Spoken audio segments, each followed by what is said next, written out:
बिस्मिल्लाहिर्रहमानिर्रहीम और अस्सलामुअलैकुम। 4 अप्रैल और पाकिस्तान में जुमे की दोपहर।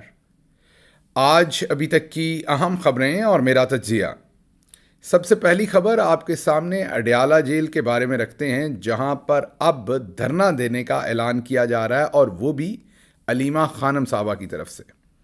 अलीमा खानम साहबा ने एक ट्वीट किया जिसमें उन्होंने एक बहुत ही हकीकी किस्म की या एक बहुत ही सच पर मबनी जो सिचुएशन है उसकी तरफ उन्होंने रोशनी डाली, और उसके साथ ही ऐलान किया है कि 8 अप्रैल को, आज से ठीक 4 दिन बाद, अगर यही सब कुछ चलता रहा जो इस वक्त चल रहा है, मतलब बरोज़ मंगल वाले दिन, तो फिर अलीमा खानम साहबा, उनकी दूसरी बहनें और जाहिर है पाकिस्तान तहरीक इंसाफ के दूसरे वर्कर्स अडयाला जेल के सामने धरना दे देंगे। इसका ऐलान खुद अलीमा खानम साहबा ने किया है। वजह भी उन्होंने बताई है, और वजह उसके पीछे एक सारा माहौल बताया है जो बनाया गया है। सिर्फ अलीमा खानम साहबा ने नहीं, बल्कि उनकी जो दूसरी बहन नौरीन खान साहबा हैं, उन्होंने भी एक इंटरव्यू के अंदर इसी तरफ इशारा दिया है। सूरत हाल ये है कि इमरान खान साहब की उनके ख़ानदान के साथ मुलाकात नहीं करवाई जा रही। आखिरी मुलाकात ख़ानदान के साथ 20 मार्च को हुई थी, और उसके बाद से ख़ानदान के साथ किसी किस्म की मुलाकात नहीं करवाई गई। हमने आपके सामने ये भी खबर रखी थी कि अडयाला जेल के अंदर जो 7,000 के करीब कैदी हैं, उन तमाम के तमाम कैदियों को ये सहूलत मैसर थी कि ईद पर उनकी खसूसी मुलाकात उनके घर वालों के साथ करवाई गई। ये पूरे पाकिस्तान के जेल खानाजात जितने भी हैं, उन सब के अंदर ये एक अमूमी रवायत है, अमूमी कल्चर है, अमूमी प्रैक्टिस है कि ईद जब आती है तो कैदियों को उनकी आम मुलाकात से हटकर स्पेशली ईद पर उनके घर वालों से मुलाकात करवाई जाती है। इमरान खान साहब और बुशरा बीबी के साथ उनके घर वालों की मुलाकात ईद पर नहीं करवाई गई, और 20 तारीख को आखिरी मुलाकात करवाई गई थी। और जब ख़ानदान ने राब्ता किया कि इमरान खान साहब के साथ मुलाकात करवाई जाए, तो उनको जवाब ये दिया गया कि गज़टेड छुट्टियां हैं, मीन ईद हॉलीडेज़ हैं, इसके दरमियान किसी को भी मुलाकात करने की इमरान खान से इजाज़त नहीं है। जाहिर है ख़ानदान ज़ोर ज़बरदस्ती तो कर नहीं सकता था। ख़ानदान को जब ये जवाब दिया तो वो खामोश होकर बैठ गए, लेकिन साथ ही उन्होंने क्या देखा कि ईद के फ़ौरन बाद चंद मुलाकातें हुई भी, जो कि सियासी नेचर की थीं। आपने देखा कि बैरिस्टर सैफ और अली अमीन गंडापुर साहब और आज़म सवाती साहब की मुलाकात हुई। उसके साथ नादिया खटक और अवान साहब जो हैं, उनकी मुलाकात भी हुई, लेकिन फैमिली की मुलाकात नहीं करवाई गई, जिस पर अलीमा खानम साहबा ने एक ट्वीट रखा सामने। उन्होंने एक ट्वीट किया, और जिसमें उन्होंने बताया कि अब अगर जो अगली मुलाकात उनकी आ रही है वो 8 अप्रैल को आ रही है, और अगर अगली मुलाकात हमारी ना करवाई गई तो फिर हम अडयाला जेल के सामने धरना देंगे। अब आप सोच रहे होंगे कि ये क्या मंजरनामा है कि इमरान खान साहब से सियासी लोगों की मुलाकात तो करवाई जा रही है, लेकिन उनके ख़ानदान की मुलाकात नहीं करवाई जा रही। तो इसमें कोई क्या हिडन इसके अंदर साजिश है? तो लग तो रही है, क्योंकि अलीमा खानम साहबा जब इमरान खान साहब से मिलती हैं और बाहर आती हैं, तो वो जाहिर है वो स्टांस रखती हैं सामने बड़े धड़ल्ले के साथ, जो उन्हें इमरान खान साहब कहते हैं।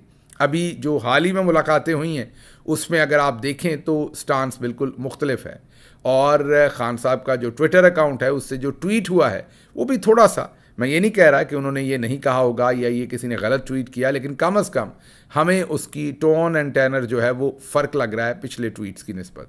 तो सिचुएशन तो तभी वाजे होगी जब 8 अप्रैल को ख़ानदान में से कोई मिलेगा, और फिर इमरान खान साहब का जो पैगाम बाहर आएगा उससे सूरत हाल वाजे हो जाएगी। तो अलीमा खानम साहबा ने अब ये वाजे ऐलान कर दिया है कि 8 अप्रैल को अगर ख़ानदान से मुलाकात ना करवाई गई तो ख़ानदान, और जाहिर है उनके साथ फिर तहरीक इंसाफ का रैंक एंड फाइल वर्कर भी शामिल होगा, वहाँ पर धरना दे देंगे।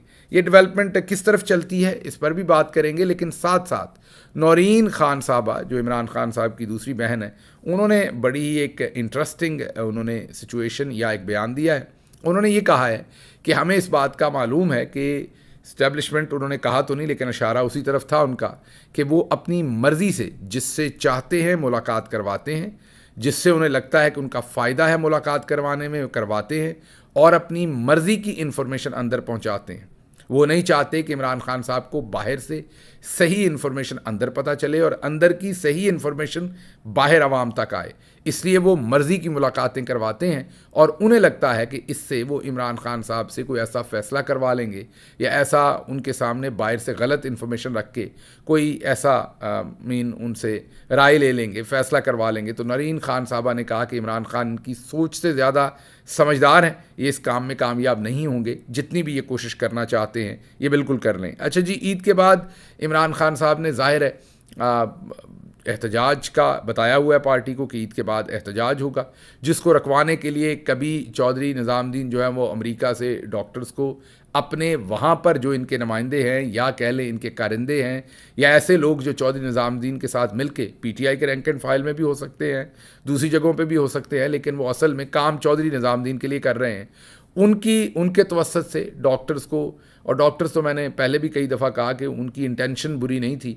लेकिन उन्होंने फ़ैसला गलत कर लिया और एक ऑन टॉप ऑफ दैट वो गलत फ़ैसला ये कर रहे हैं कि पहले वो चक्कर में आ गए, इस्तेमाल हो गए, उन्होंने वो गलत काम किया और अब वो बज़िद हैं कि हमने बिल्कुल ठीक किया है और हमने तो सिर्फ इमरान खान साहब को रिहा करवाने के लिए ये रखते सफ़र बांधा था। हालांकि रिहाई तो इमरान खान का मकसद नहीं है, इमरान खान का मकसद हकीकी आज़ादी है, मीन रिहाई with some human rights, democracy, rule of law.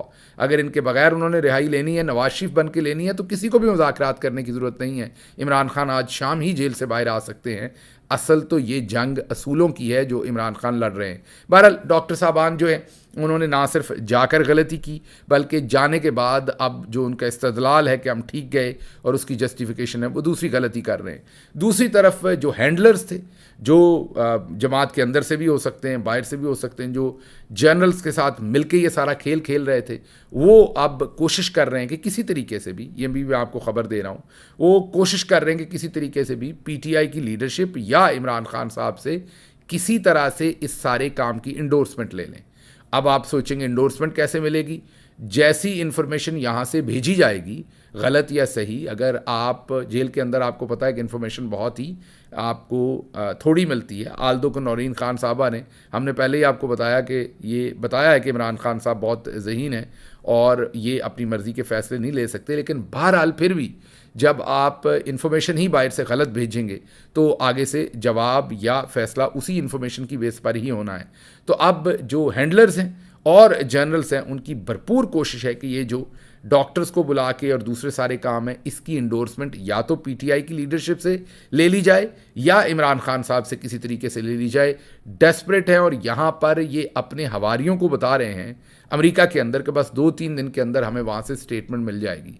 अच्छा, अगर मिल भी जाएगी फॉर एग्जांपल, तो क्या हम मर गए हैं? हम आवाज़ उठाते रहेंगे और दुरुस्त इन्फॉर्मेशन अंदर इमरान खान साहब तक पहुंचाएंगे और फिर ये सारी चीज़ रिवर्स हो जाएगी अगर इन्होंने गलत इन्फॉर्मेशन देकर कुछ ऐसा बयान दिलवाया भी तो। लेकिन बहरहाल अब इमरान खान साहब ने ये जो एहतजाज की कॉल दे रखी है, इस पर आपको पता है कि जो जुनैद अकबर हैं वो पहले से तैयारियां कर रहे हैं। अब मुराद सईद साहब का भी तैयारियों का एक ट्वीट आ गया है, उन्होंने भी एक जामे प्लान बनाया है कि किस तरीके से वो जिरगे करेंगे डिफरेंट, और फिर उसमें से फ़ैसला होगा कि कब और कैसे एहतजाज के लिए ईद के बाद जो है निकलना है। उनके इस ट्वीट के अलावा भी जो माहौल ओवरऑल वर्कर का बन रहा है वो यही है कि वर्कर अब थक गया है इंतज़ार कर करके और वो चाहते हैं कि अब कोई अगला लाहेअमल दिया जाए और एहतजाज करके ही इमरान खान साहब को जो है वो जेल से बाहर किसी सूरत निकाला जाए। तो ये तो हो गई दो चीज़ें। अब आते हैं जो कल परसों मुलाकातें करवाई गई और आपको इस ख़बर से मज़ीद समझ आ जाएगी जो अलीमा खानम साहबा ने ट्वीट किया है या नौरीन खानम साहबा का जो बयान है, आपको उसकी मज़ीद समझ आ जाएगी जब हम आपके सामने नजम सेठी का एनालिसिस रखेंगे। याद होगा कि जब अली अमीन गंडापुर साहब और बैरिस्टर सैफ मिलकर निकले तो अभी मिलकर भी नहीं निकले थे कि जियो टीवी ने झूठी खबर चला दी कि इमरान खान ने फ़ौज के साथ या फ़ौजी लीडरशिप के साथ मुज़ाकरात करने के लिए, इस्टेब्लिशमेंट के साथ मुज़ाकरात करने के लिए हामी भर ली है। बल्कि कई जवानों ने तो ये खबर भी चला दी कि उन्होंने कहा हाँ माफ़ी मांग लो मेरे बिहाफ पर जाके 9 मई की और बस मेरी यहाँ से जान छुड़वाओ। इस तरह की जाली खबरें जो हैं वो जियो टीवी और दूसरी जगहों से चलवाई गई। खैर, पार्टी के जो सेक्रेटरी इन्फॉर्मेशन है उन्होंने भी इसका डिनाइल दिया। बैरिस्टर सैफ ने खुद भी इसका डिनाइल दे दिया और बैरिस्टर सैफ ने ये कहा कि उनकी जो मुलाकात हुई उसमें किसी किस्म की मुज़ाकरात से रिलेटेड बात नहीं हुई, खैबर पख्तूनख्वा के जो इंतज़ामी मामलात हैं उसके ऊपर बातचीत हुई। लेकिन अब इससे भी बढ़ के जो तज्जिया है वो नजम सेठी साहब का है और उसमें लॉजिक है। नजम सेठी साहब ने ये कहा है कि इमरान खान जहाँ पर इन तमाम लोगों को मिलते हैं वो अंडर सर्विलेंस है, जगह कैमरे लगे हुए हैं, माइक लगे हुए हैं, इमरान खान का एक एक लफ्ज़ रिकॉर्ड होता है। उन्होंने कहा ये जो बाहर झूठी खबरें चला रहे हैं, ज़ाहिर उन्होंने नाम नहीं लिया लेकिन अशारा उनका जियो टीवी की तरफ ही था। उन्होंने कहा ये जो बाहर कह रहे हैं कि इमरान खान ने माफ़ी मांग ली, इमरान खान माफ़ी मांगने को तैयार हैं, इमरान खान ये करने को तैयार है। उन्होंने कहा कि आपको लगता है कि इमरान खान ऐसी बात कर सकते हैं? क्या इमरान खान को नहीं पता कि मेरा हर लफ्ज़ जो है वो रिकॉर्ड हो रहा है और वो कोई ऐसा लफ्ज़ कहेंगे तो उतना हिस्सा काट के बाहर चला दिया जाएगा, तो फिर क्या होगा? उन्होंने कहा इमरान खान कभी भी ऐसी बातें इनके साथ नहीं करते, ना वो मुज़ाकरात की हामी भरते हैं, ना वो इन्हें कहते हैं कि जाके मुज़ाकरात करें। ये सब झूठी खबरें बाहर बनाई जाती हैं और इमरान खान कभी भी ऐसी कोई बात वहाँ पर नहीं करेंगे, क्योंकि अगर उन्होंने की होती तो अभी तक ये मीडिया में लीक कर चुके होते, क्योंकि हर चीज़ वहाँ पर जो है वो रिकॉर्ड की जाती है। बहुत ही लॉजिकल बात की है नजम सेठी ने, इसलिए हमने सोचा कि हम आपके सामने उनका जो पॉइंट ऑफ व्यू है उसको भी रख दें। अगली खबर की तरफ चलते हैं। कर्नल तनवीर साहब, ये जो लंदन के अंदर पाकिस्तानी हाई कमीशन है, ये उसमें विराजमान होते हैं। आजकल हम आपको आवाज़ ही सुनाते हैं, वीडियोस नहीं सुनाते, कॉपीराइट्स के और दूसरे इश्यूज होते हैं, तो इसलिए आपको अक्सर वीडियोस में से उनकी आवाज़ सुनवा देते हैं, क्योंकि मकसद तो आपका होता है उस बंदे का पॉइंट ऑफ व्यू लेना। तो कर्नल तनवीर साहब ने बहुत ही दानिशवराना और बहुत ही मुफक्कराना, और वो एक इस्लामी स्कॉलर बन के भी उन्होंने बातचीत की है। उन्होंने कहा क्या है ये ज़रा सुनिए। देखें जी, इस्लाम में अतात का बताया गया है और अतात दुनिया की एक बहुत अनमोल चीज़ है। मिलिट्री लीडरशिप की, सिविलियन लीडरशिप की, सबकी अतात करनी चाहिए, क्योंकि एक फ्रेमवर्क है ना, तो लेट दैट फ्रेमवर्क वर्क। और उसके बाद आपके सामने जो है तमाम सुन लिया आपने, कर्नल तनवीर कह रहे हैं कि इस्लाम में इताअत का हुक्म है। अब आप ज़रा गौर कीजिए, अब वो कह रहे हैं कि जनरल आसिम मुनीर साहब की इताअत करना अल्लाह मियाँ का हुक्म है। पहले आपको याद होगा कि army chief general Asim Munir, तमगा इम्तियाज़ मिलिट्री, उन्होंने ख़ुद भी एक कुरानी आयात पढ़कर और उसके बाद ये कहा था कि जो सही रास्ते पर नहीं खड़ा होगा उसका एक हाथ काट दिया जाए, एक पाँव काट दिया जाए। याद होगा आपको, उन्होंने एक तकरीर की थी इस तरह की। अब कर्नल साहब भी यही कह रहे हैं कि मिलिट्री लीडरशिप का और सिविलियन लीडरशिप का, यहाँ सिविलियन तो बेचारी खुद मुलाजम है इनकी, यहाँ मिलिट्री लीडरशिप की ही बात हो रही है कि उनकी इताअत करें, ये अल्लाह ने भी हुक्म दिया है। अच्छा, अब हम हैरान हैं कि अल्लाह मियाँ ने सिर्फ जनरल आसिम मुनीर साहब की अताअत का ही हुक्म दिया है। जनरल आसिम मुनीर साहब को कोई आइन, कानून और जिस हल्फ के ऊपर उन्होंने अपना ये ओहदा लिया हुआ है उसके ऊपर अमल करने का अल्लाह की तरफ से कोई हुक्म नहीं है। और जो कुछ ये हुआ है पाकिस्तान के अंदर, नाइंसाफ़ी, इद्दत और निकाह वाले केसेस, ख़वातीन को जेल में रखना और सब कुछ, ज़िले शाह, अर्श शरीफ, इसके ऊपर अल्लाह मियाँ के कोई अहकामात नहीं है। लेकिन ये वो माइंड सेट है। अफसोस होता है, हम तो समझते हैं सिर्फ टॉप पर ही 3-4 लोग ऐसा माइंड सेट रखते हैं या 5 लोग, लेकिन जब फिर हम कर्नल तनवीर साहब को देखते हैं और सोचें अगर कल को ये आर्मी चीफ बन गए तो सोचें, ये तो अभी से सोचते हैं कि ये तो खुदा के नाइब हैं दुनिया में और अल्लाह ने इनको तौबा नाउज़ बिल्लाह ये हक़ दिया हुआ है कि ये जो स्याह सफ़ेद करें, अल्लाह के अहकामात इनके साथ हैं कि इनकी अताअत करनी है। ये वो माइंड सेट है जिसे डरना चाहिए, जो असल में तबाही मचा सकता है। लेकिन बहरहाल उनको ये नहीं पता कि उनके ऊपर भी कोई अहकामात हैं, उन्होंने भी कुछ अहकामात को जो है वो बजा लाना है। सिर्फ लोगों ने ही उनकी अताअत नहीं करनी, उन्होंने भी किसी चीज़ की अताअत जो है वो करनी है। अगली खबर आपके सामने कश्मोर इंडस हाईवे से रखते हैं, जहां पर कच्चे के डाकुओं ने, जी हाँ, अब BLA के साथ साथ जो उधर दहशतगर्द हैं उनके साथ साथ कच्चे के डाकू भी शुरू हो गए। उन्होंने 3 अफराद को अगवा कर लिया है। ये कस्टम्स की चेक पोस्ट थी, उस पर वो आए बड़े आराम से, उन्होंने वहाँ पर इनकी पटाई भी की और इनको अगवा भी किया। और एक कस्टम इंस्पेक्टर और उसके साथ एक अहलकार वज़ीर अहमद और एक उनका बावर्ची, जी हाँ, ये 3 लोगों को अगवा कर लिया है चौकी में से, जहाँ पर असल में वो मौजूद थे कस्टम के मामलात करने के लिए, और कच्चे के डाकू आके उन्हें उठा के अपने साथ ले गए हैं और उन्होंने तावान मांगा है। जी हाँ, कस्टम वालों से तावान मांगा है और अब देखते हैं हुकूमत पाकिस्तान इस सारे मामले को कैसे डील करती है। लेकिन उन्होंने तावान मांगा है और ये धमकी दी है कि अगर हमें तावान ना दिया तो हम इनको जान से मार डालेंगे। वीडियो भी जारी कर दी है कच्चे के इलाके से।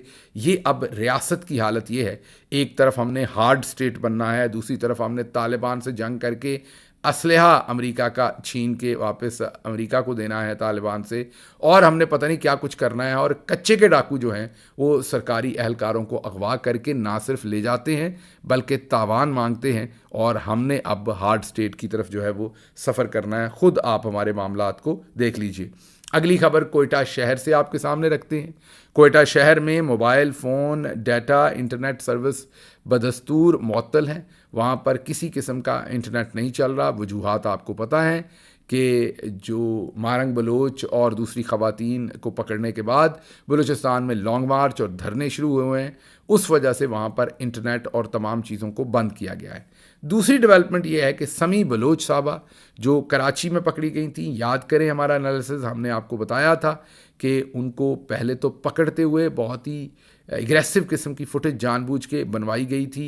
ज़ाहिर है उसमें उनका कसूर तो नहीं, ये तो सब चौधरी साहब की अरेंजमेंट थी। उसके बाद जब कोर्ट लाए थे तो उन्हें हथकड़ियाँ लगा कर लाए थे। अमूमी तौर पर आप ख़वातीन के साथ ये सलूक करते नहीं देखते। और साथ हमने आपको ये बताया था कि पकड़ते हुए उन्होंने जो लिबास पहन रखा था, अगले दिन जब अदालत लाए तो वो लिबास नहीं पहना था, जिसका मतलब है कि उनकी मुलाकात भी हुई और उन्हें कपड़े भी मुयस्सर करवाए। इसका मतलब क्या है, ये मैं बार बार क्यों मेंशन करता हूँ, इसका मतलब है कि दो डिफरेंट चीज़ें आपको दिखाई जा रही हैं। बिल्कुल उसी तरीके से जैसे इमरान खान साहब को जब इस्लामाबाद हाई कोर्ट में पकड़ा गया तो गिरेबान से पकड़ा गया, बदतमीज़ी की गई। जैसे ही गाड़ी के दरवाजे बंद हुए अंदर बिठा के, तो बिल्कुल पूरी तमीज़ और तहजीब के साथ बातचीत शुरू कर दी। अवाम को इंस्टिगेट करने के लिए वो सब कुछ किया गया था।